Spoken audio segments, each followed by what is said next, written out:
Saya beruntung lah, saya orang Jawa. Jadi saya juga rupanya kata Semanawang dan sajak kan. Jawa itu Melayu, Bugis itu Melayu, Banjar itu Melayu, Minang itu Melayu. Maknanya konsep Melayu ni ialah konsep tamadun. Daripada sini, kita tengok ya, semua ini Melayu ya, tuan-tuan dan puan-puan. Sumatera, Semenanjung Malaysia, Segenting Kerang, Funan ni Melayu, Filipina Melayu, Borneo Melayu, Sulawesi Melayu, tapi Jawa dia tak buat Melayu. Kan? Marah orang Jawa kalau kita kata dia Melayu kan. Sebenarnya dia tu Melayu. Jawa itu Melayu. Tadi kan saya sebut. Jawa pun dikira Melayu.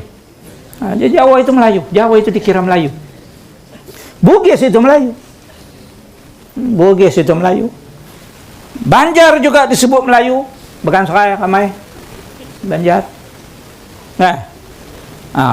Banjar kan? Tengok senyum pun tahu. Minangkabau memang Melayu. Minang. Kalau dulu Minang tak disebut Minang, disebut Siak. Minang memang Melayu. Aceh pun Melayu. Aceh memanglah ramai mari sini kan. Jakun Sakai asli Melayu. Tadi dah sebut dah.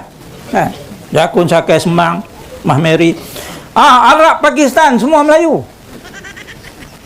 Arab pun Melayu, Pakistani semua dikira Melayu. Jadi kita anggap dia orang tu Melayu juga kan. Beginilah konstitusi negara yang dibuat penjajah semuanya menjadi Melayu. Anehnya kaum Melayu palsu meyakini apa yang dikonsepkan oleh penjajah British dan mereka menguatkan dengan pasal 160. Menganut agama Islam adalah Melayu, namun di negara lain yang bukan Islam mereka klaim Melayu dengan alasan berada di alam Melayu. Semua ini tidak lepas karena Malaysia negara proyek kolonial British, itulah sebabnya negara Malaysia tidak punya konsep dan tidak punya jati diri. Hingga sampai masalah bahasa tidak pernah selesai sampai saat ini. Saya masih dengar kata silap saya, telah katakan bahawa pengajaran di UEC menggunakan bahasa selain bahasa Melayu. Betul? Kata gitu? Tadi. Soalan saya, apakah itu melanggar perlembagaan negara? Terima kasih. Kita nak kementerian, saya ingin tahu, kita akan bertanya kepada kementerian, adakah Temeluk, saya pun nak tanya, A-level dalam bahasa Inggeris ada tak langgar perlembagaan? Selain A-level daripada boleh tak? A-level boleh tak? Boleh saya tanya?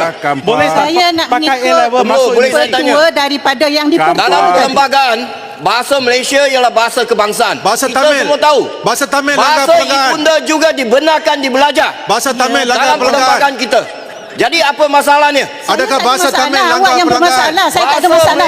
Bahasa Saya kebangsaan dah ikut kita. petua Kita semua tadi. terima. Sekolah Tamil ajar bahasa Bahasa Melayu. ibunda Sekolah juga Tamil boleh ajar belajar. Dia sejarah. potong apa masalah Oleh awak ni? rakyat Malaysia. Apa masalah? Pasal Ini Tamil, apa terkalung pasal dalam Tamil ni? perlembagaan. Jadi apa masalahnya? Saya nak ikut petua tuan yang dipertua tadi.